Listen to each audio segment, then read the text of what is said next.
Me alegro mucho de que podamos juntos seguir con la exposición de la palabra de Dios. Estamos de momento en la segunda epístola de Pablo a Timoteo y hoy vamos a seguir con el capítulo 2.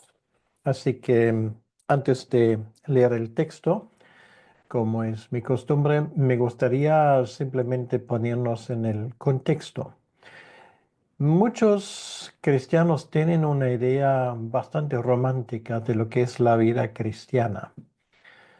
Esto, sin lugar a duda, pues viene apoyado por ciertas publicaciones que nos idealizan la vida cristiana de una forma que es poco realista. Y cuando digo realista, estoy hablando de un realismo bíblico.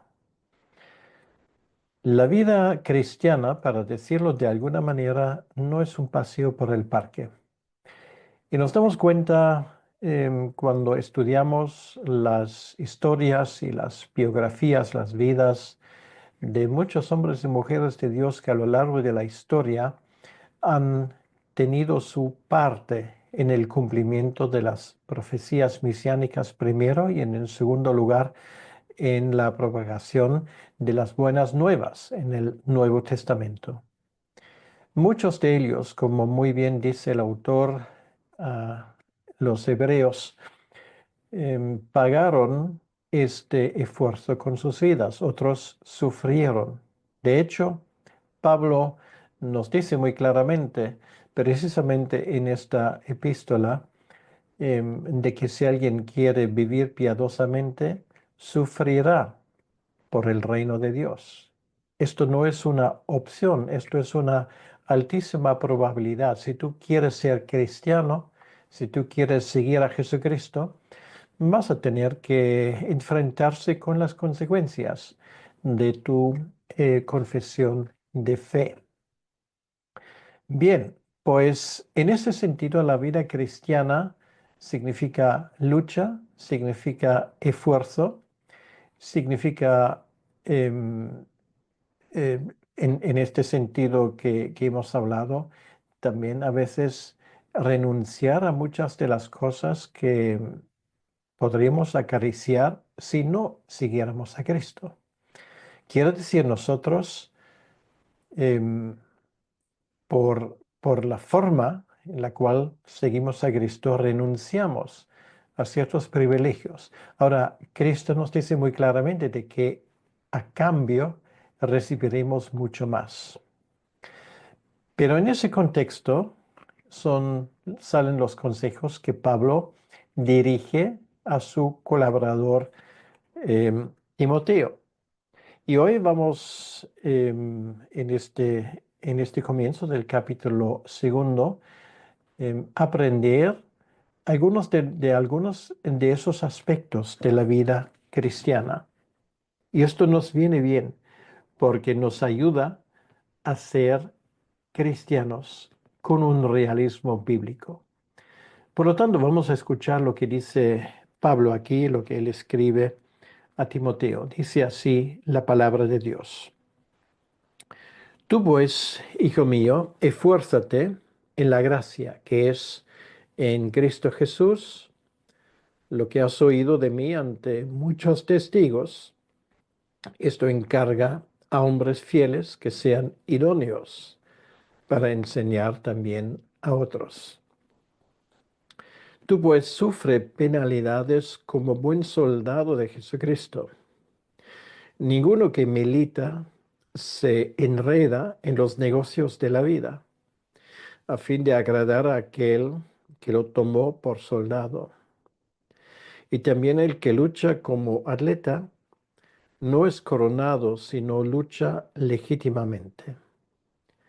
El labrador, para participar de los frutos, debe trabajar primero. Hasta aquí la lectura de la palabra de Dios y vamos a pedirle al Señor que Él nos acompañe en ese tiempo y nos ayude a entender lo que nos quiere decir a través de este pasaje bíblico. Gracias te damos, Señor, por tu presencia entre nosotros, por esa eh, preciosa posibilidad de poder estudiar tu palabra. Ayúdame a mí de poder exponer esa palabra con claridad. Ayúdales a mis, a mi audiencia de que puedan entender bien lo que tú dices, no lo que yo diga, sino lo que tú dices en tu palabra. Gracias te damos, Señor, por tu presencia entre nosotros y pedimos que tú nos bendigas en ese tiempo. Te lo pedimos en tu nombre, Señor. Amén. Por lo tanto, vamos a considerar estos 6 versículos que tenemos en el segundo capítulo de la segunda epístola de Pablo a Timoteo. El comienzo de este pasaje llama la atención. Empieza con un pronombre personal enfático. Tú. Tú, a diferencia de otros que han abandonado el Evangelio, como hemos visto la última vez, Pablo incluso menciona a algunos de esa gente con nombres y apellidos, podríamos decir, en el versículo 15, Figelo y Hermógenes. Empezaron bien, pero acabaron mal. Entonces, Pablo no quiere que esto ocurra con Timoteo, porque Timoteo está en una fase crítica de su ministerio. Lo hemos hablado ya, pero quiero recordarles de este hecho. Timoteo está pasando por un momento de pruebas, por un momento donde él obviamente se está replanteando ciertas cosas también en cuanto a su ministerio. Y Pablo le pone todo esto por delante y le recuerda a Timoteo cuál es realmente el carácter de su llamado y del ministerio cristiano en términos generales. Por lo tanto, él dice aquí, tú, a diferencia de estos otros que han naufragado, pues tú, hijo mío, esfuérzate. Quiere decir, esto nos habla de un esfuerzo que tenemos que hacer para seguir adelante en la fe. Esto básicamente lo que Pablo le dice aquí a Timoteo es un resumen de todo el primer capítulo. Esfuérzate en la gracia, quiere decir que esto requiere de tu parte, mi querido Timoteo, un sacrificio. Tienes que ponerte en esa circunstancia asumiendo el sufrimiento que ahora es cotidiano en tu vida. Ningún ministerio cristiano se lleva a cabo de forma fácil. Y Timoteo tiene que acostumbrarse a esa realidad de su propio ministerio. Esfuérzate quiere decir que esto requiere sudor, sangre y lágrimas. Esto no es un paseo por el parque. Esto no es algo donde tú tienes un horario de 9 a 5. No es algo que de una forma fácil tú lo puedes hacer desde tu despacho cómodamente, sino esto es un volcarse con la realidad de esta lucha, de esta guerra espiritual en la cual el Señor nos ha metido. Y esto es la razón, hablando de guerra, por qué el Señor aquí también está hablando de soldado. Pero de esto vamos a hablar un poco más adelante. Esfuérzate en la gracia. Quiere decir que obviamente el hecho de que Timoteo y tú y yo, por cierto, estamos en el ministerio, estamos en el discipulado, que tú y yo seguimos a Jesucristo, esto ha sido por la gracia divina, esto no es por nuestro esfuerzo, porque el hecho de que Dios nos ha hallado, de que su gracia nos ha alcanzado, se lo debemos completamente a Él. No hay ningún mérito de nuestra parte en todo esto. Esfuérzate en la gracia que es en Cristo Jesús. Esto es el marco. No es un evangelio, una buena noticia que nosotros nos hemos inventado. No estamos contando a la gente em, historias bonitas y cosas que nos hemos sacado de la manga, em, estilo de pensamiento positivo, como lo escuchamos tantas veces hoy en día. No hemos seguido a la filosofía última, a la moda que de momento está en la boca de todo el mundo, sino estamos hablando del Evangelio de Jesucristo. Y tenemos que esforzarnos dentro de esa gracia. Esto siempre está en los dos lados. Por un lado, lo que Dios nos ha regalado. Y lo que Él nos ha regalado, por otro lado, para nosotros significa, y es una obligación, a vivir a la altura de nuestro llamamiento. Si Dios nos ha salvado es con un propósito, y ese propósito es que aún tenemos en esta vida una tarea por cumplir. Y esto es algo que infelizmente a muchos cristianos recién nacidos de nuevo nadie se les enseña. La cuestión es no haber encontrado a Jesucristo como tu Señor y Salvador. Esto sí que es el comienzo. Y por supuesto para nosotros en un momento es lo más importante, pero luego allí no queda la cosa. No es para que tú vivas eh, de forma más agradable, con menos preocupaciones que Dios te ha llamado.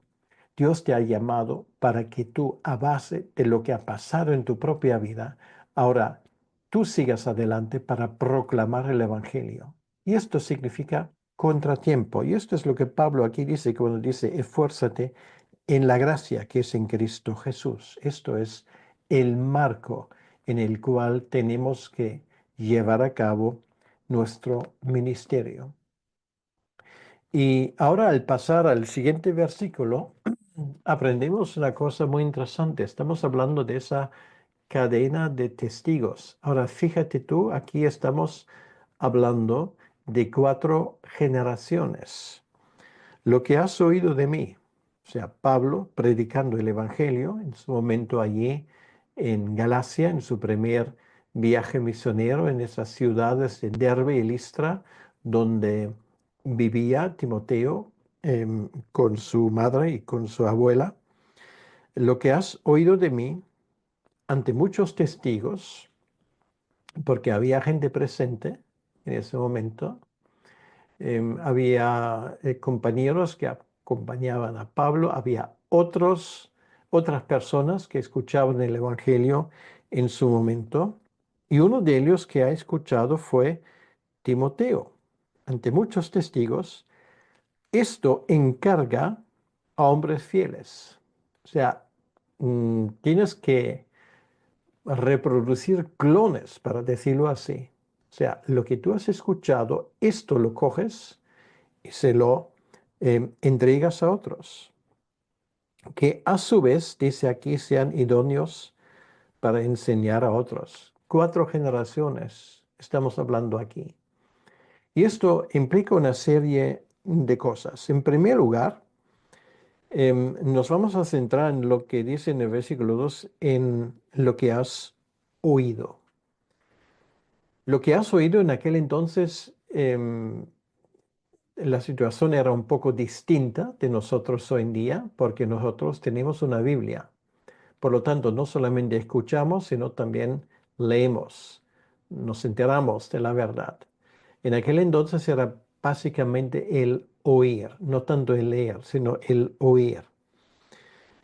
Esto no es otra cosa que decir, mi querido, y ahora ahí pones tu nombre, lo que tú has leído, lo que estás leyendo en tu Biblia, lo que has conocido como el Evangelio,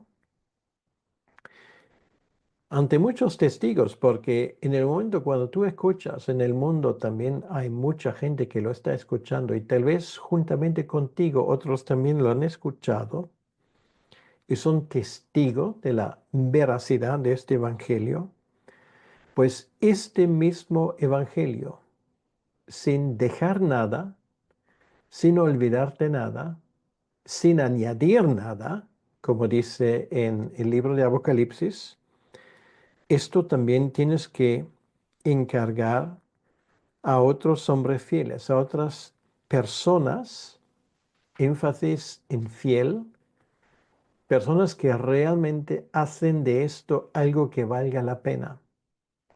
Y esto es muy importante, particularmente cuando el Evangelio pasa a la siguiente generación. Tenemos que básicamente centrarnos en personas que tienen esa característica, la de la fidelidad, porque no es alterable la palabra de Dios. La palabra de Dios no hay que cambiar con los tiempos que corren. La forma en la cual predicamos el Evangelio puede cambiar, pero el Evangelio jamás. Por lo tanto, hay que ser fiel con esa tarea. Y hay que pasarlo a la siguiente generación para que esa generación también a su vez enseñen a otros. Esto nos habla de la importancia de ser fiel a la palabra de Dios. Eso nos habla de la importancia de ser fiel a la hora de discipular a otros. Y ahora viene una pregunta muy interesante. De hecho, viene más de una pregunta.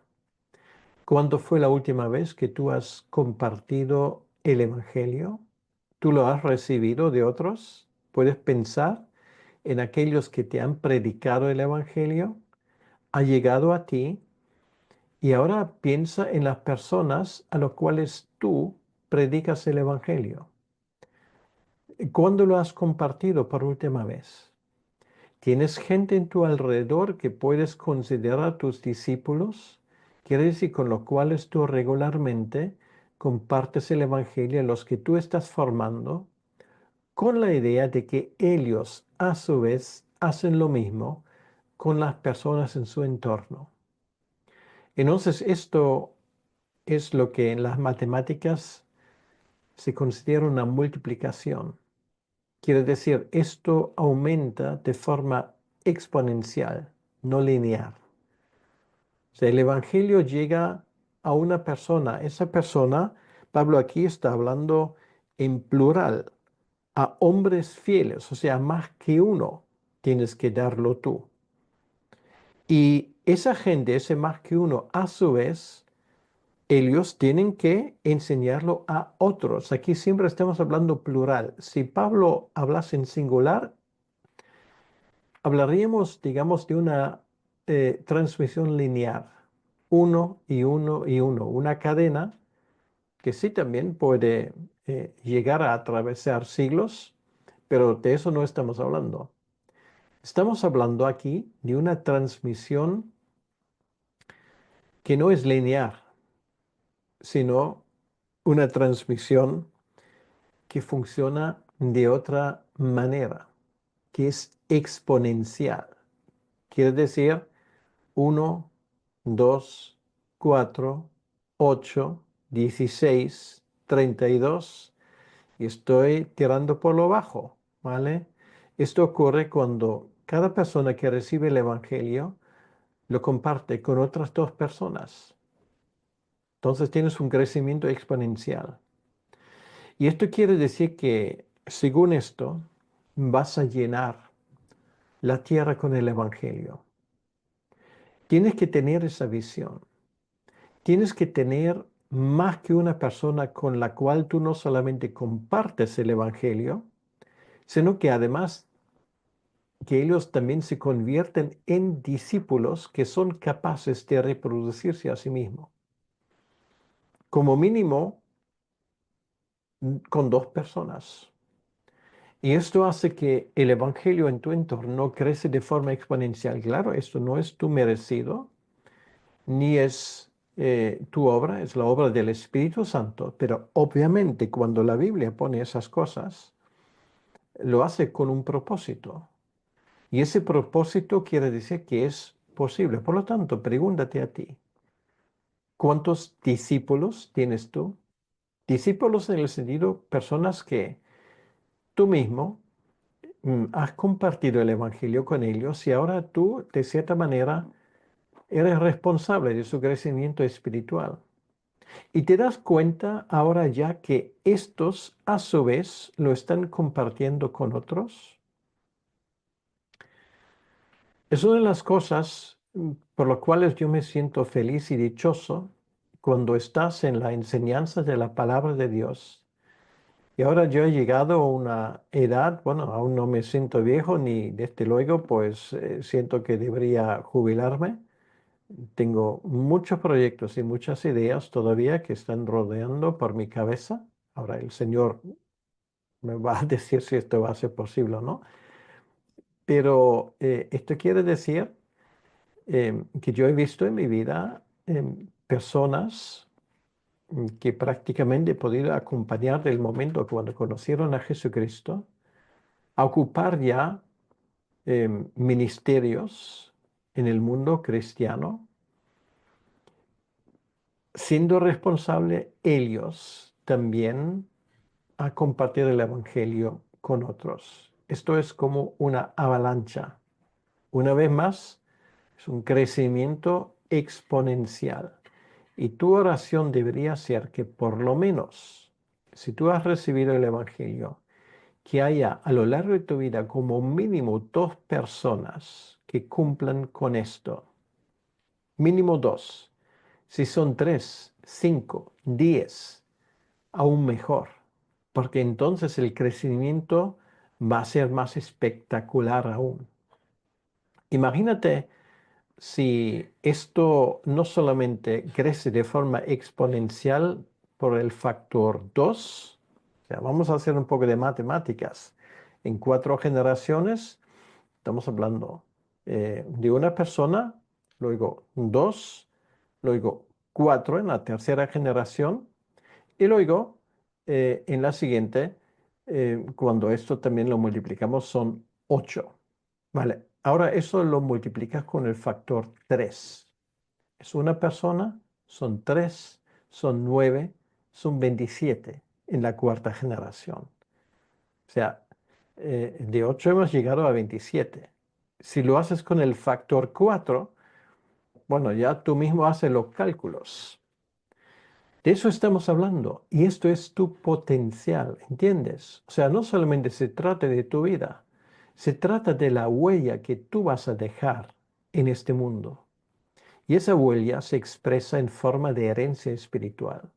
Esto es exactamente lo que este versículo 2 nos está enseñando. ¿Cuál es tu estrategia? ¿Hasta dónde quieres llegar? ¿Cuántas personas en tu entorno tú mismo vas a discipular de tal manera que ellos también son capaces de discipular a otros?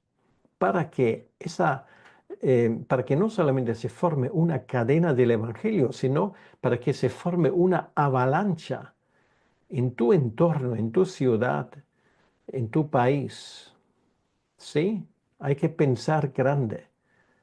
El Señor dará el fruto. Esto no es tu mérito. Por lo tanto, esto no está en nuestras posibilidades. Pero por lo menos tenemos que actuar como si Dios nos quisiese usar de esa manera. Y en muchos casos es exactamente lo que Él hace. Pero si tú, para decirlo así, entierras tu talento, pensando en esta historia de los talentos, y no haces nada, ahí se queda. Y sin embargo, la idea en el reino de Dios es multiplicarse, aumentar. Nosotros no nos contentamos con el status quo.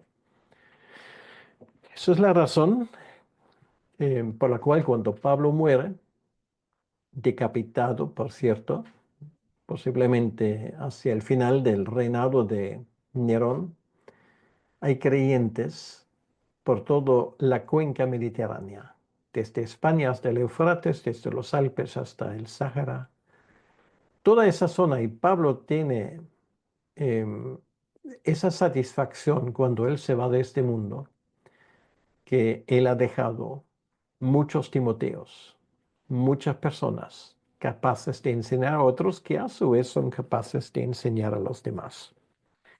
Bien, con esto llegamos ahora a 3 ejemplos, porque el discipulado, cuando tú discipulas a otros, cuando tú labras para que el Evangelio se disemine y que se extienda. Esto no es un paseo, lo digo por tercera vez. Esto no se hace de paso. Y Pablo aquí pone tres ejemplos. El primer ejemplo es el de un soldado. Dice tú, y es por segunda vez que usa esto después del versículo primero, o sea, otra vez haciendo el contraste con lo que él dijo anteriormente. Tú, pues, sufre penalidades como buen soldado de Jesucristo. Bueno, me vas a enseñar un soldado que no sufre penalidades. Em, o sea, incluso si tú has hecho la mili, espero que nunca hayas tenido que luchar en una guerra, pero incluso estando en la mili, en el ejército, no es un tiempo que tú consideras necesariamente un tiempo de vacaciones. Es un tiempo donde tienes que renunciar a muchos placeres de esta vida. Eso es lo que Pablo dice aquí, que sufre penalidades. O sea, penalidades quiere decir restricciones.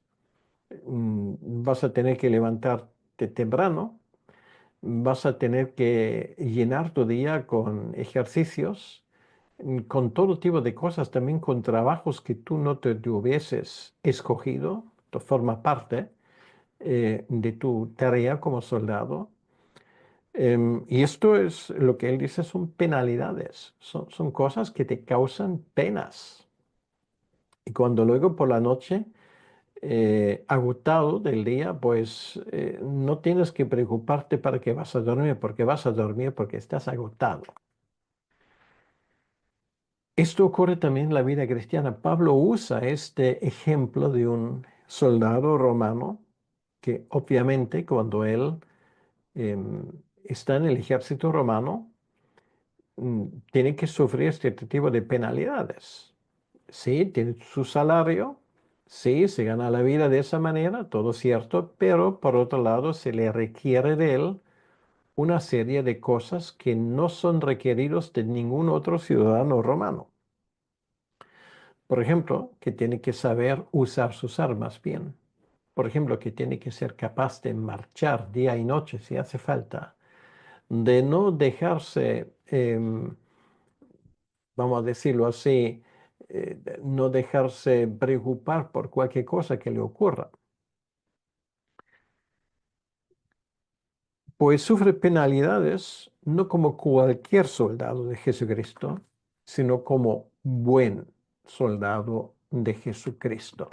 Esto es muy importante. No queremos ser soldados cualquiera, cumpliendo a duras penas con nuestra tarea, sino buen soldado.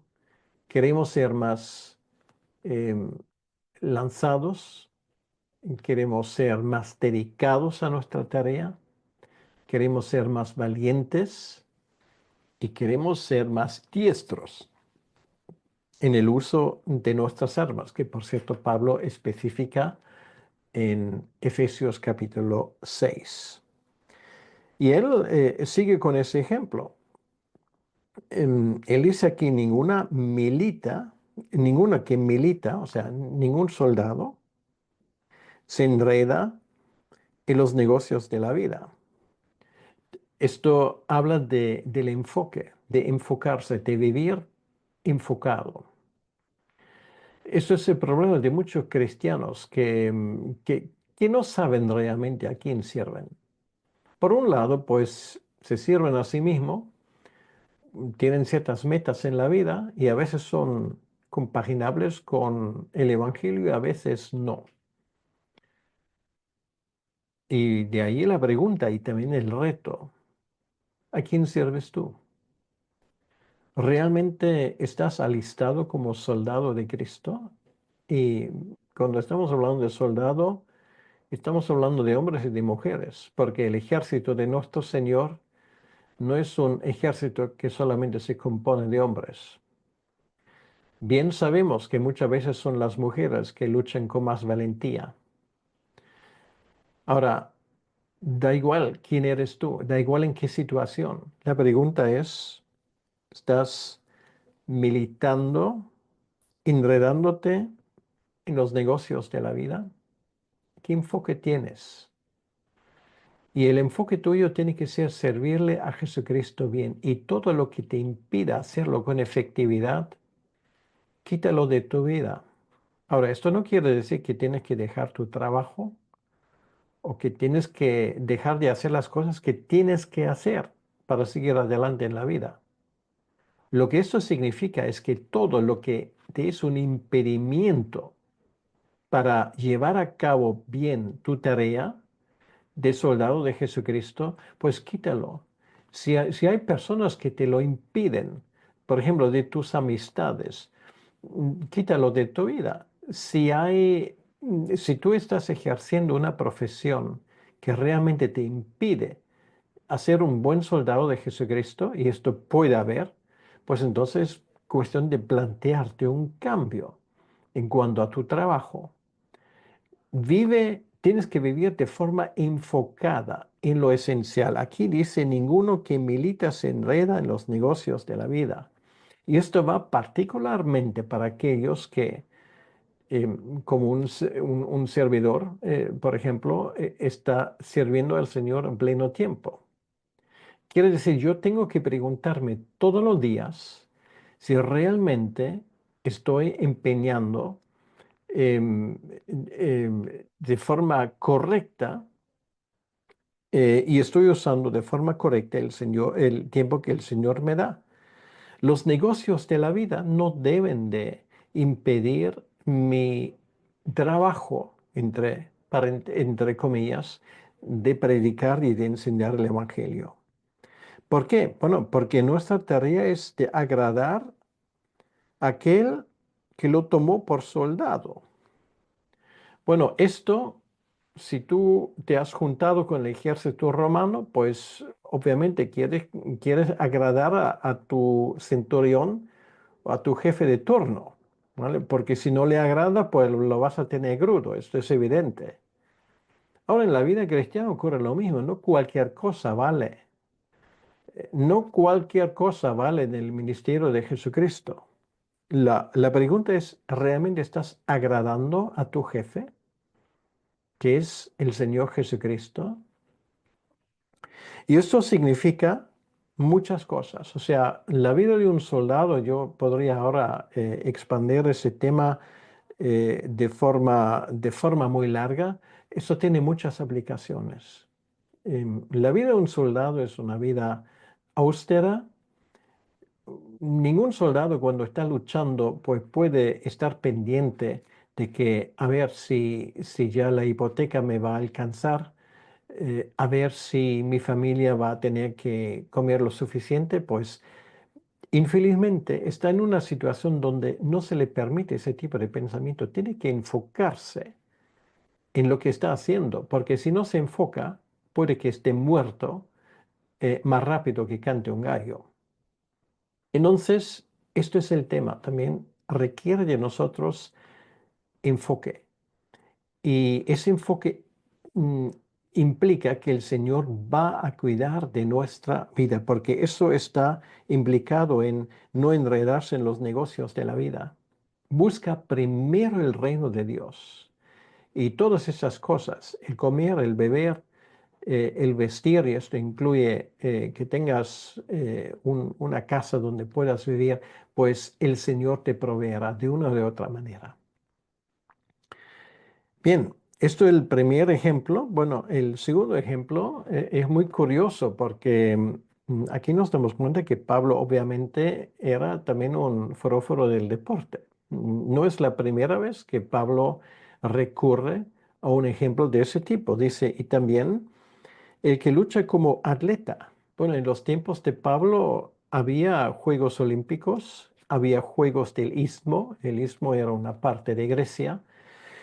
Entonces esto, el deporte, el atletismo entre los griegos era una cosa que se valoraba bastante. Ahora, un atleta, dice Pablo, no es coronado, o sea, en aquel entonces no recibieron una medalla de oro, de bronce o de plata, sino en aquel entonces le estaban una corona de laureles. Em, El que lucha como atleta no es coronado, sino lucha legítimamente. Bueno, legítimamente quiere decir según las reglas. Aquí aprendemos otra cosa. Tú no puedes correr como te da la gana. Y esto fue en aquel entonces como también hoy en día. Tienes que cumplir ciertas reglas, ajustarte a las reglas. Bueno, hoy hay bastante más que en aquel entonces, pero tienes que cumplirlo. Tú no puedes en el reino de Dios establecer tus propias reglas. Las reglas están dadas. Son las reglas del Evangelio. Es la ética del reino. Y estas reglas son para ti ley. Quiere decir, tú no puedes saltarte esas reglas, como se suele decir, a la torera. Tienes que ajustarte a los límites que el Señor te da. Y esto es muy importante. El atleta tiene que esforzarse. Para llegar a ser atleta, tiene que entrenar. Esto es lo primero. Y igual que en el caso del soldado, esto le va a ocupar una buena parte de su vida. ¿Por qué? Porque él quiere ganar la corona, la medalla. Por eso él renuncia a muchas cosas para que pueda correr mejor. Cuando corre, bueno, tú lo has visto, él pone vestimenta, él pone ropa adecuada, ropa que no le impide a la hora de correr bien. Luego, y esto es evidente, un corredor no es espectador, ¿vale? O sea, en España se dice, es bueno o es fácil ver los toros desde la grada.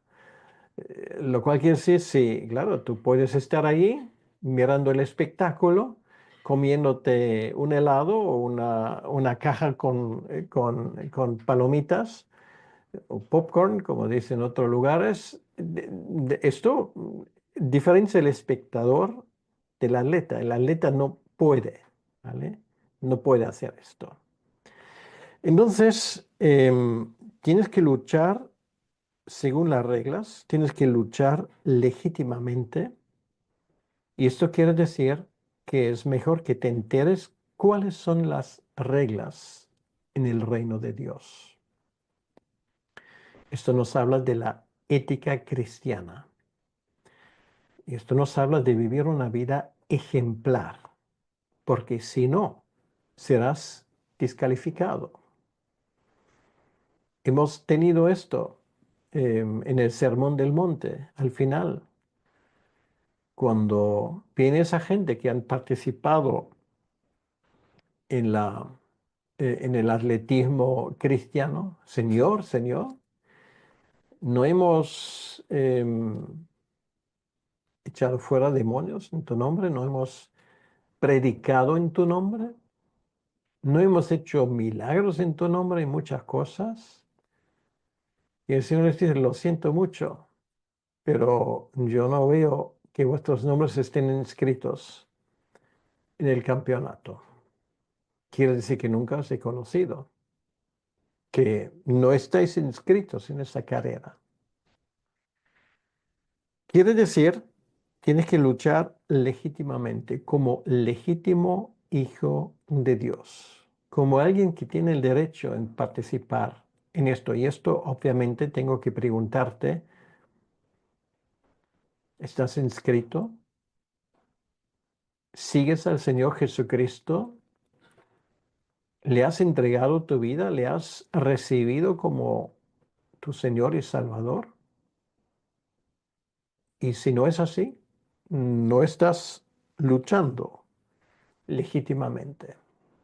Esto es la regla básica. Hay más, pero esto es lo más básico. Quiere decir, tienes que ajustarte a lo que tu Señor te dice. Y lo primero es que lo que Él dice, arrepiéntate de tus pecados, porque yo pagué por tus pecados. Tú me das tus pecados y yo te doy mi justicia.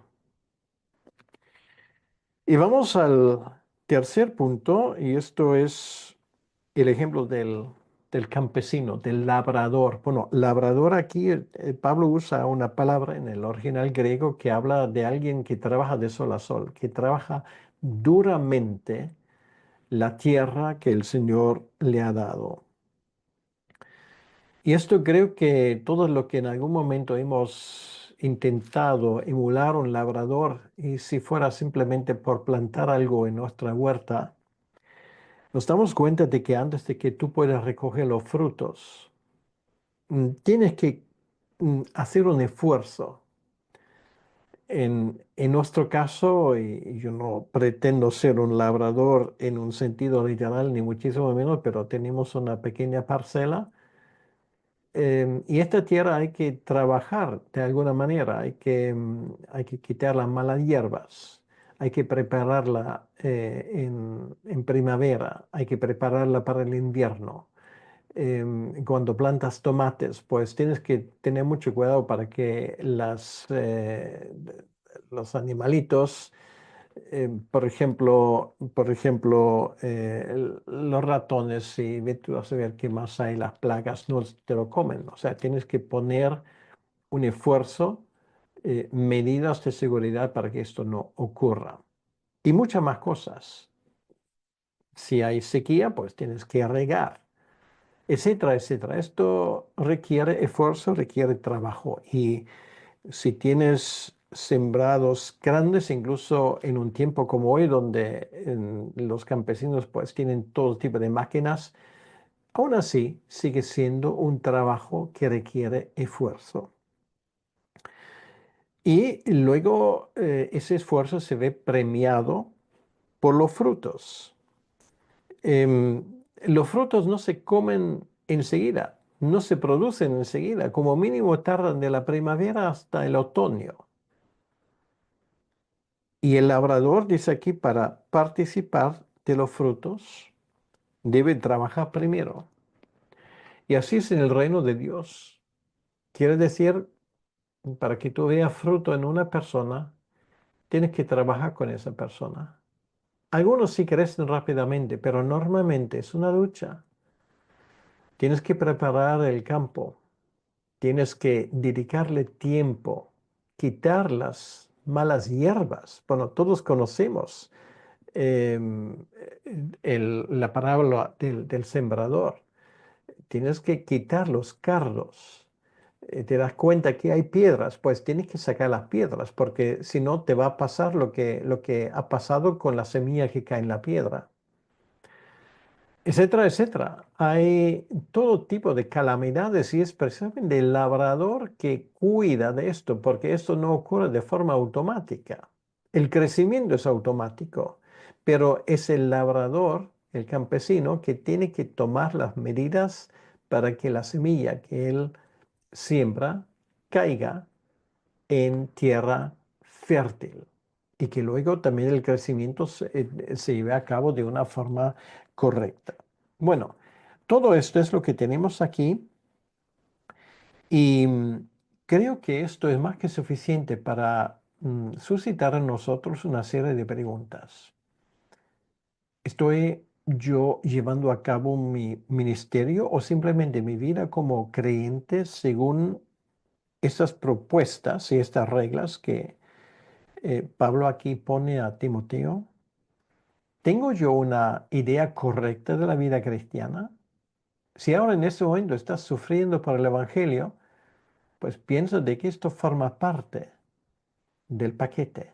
No te quejes, sino intenta de resolver los problemas con la ayuda del Señor. Pues yo te deseo de corazón que ese proceso de aprendizaje dé buenos frutos en tu vida.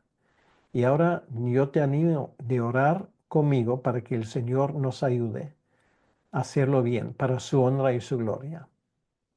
Señor, gracias te damos por este pasaje y te pedimos que tú nos ayudes a seguir adelante con tu ayuda.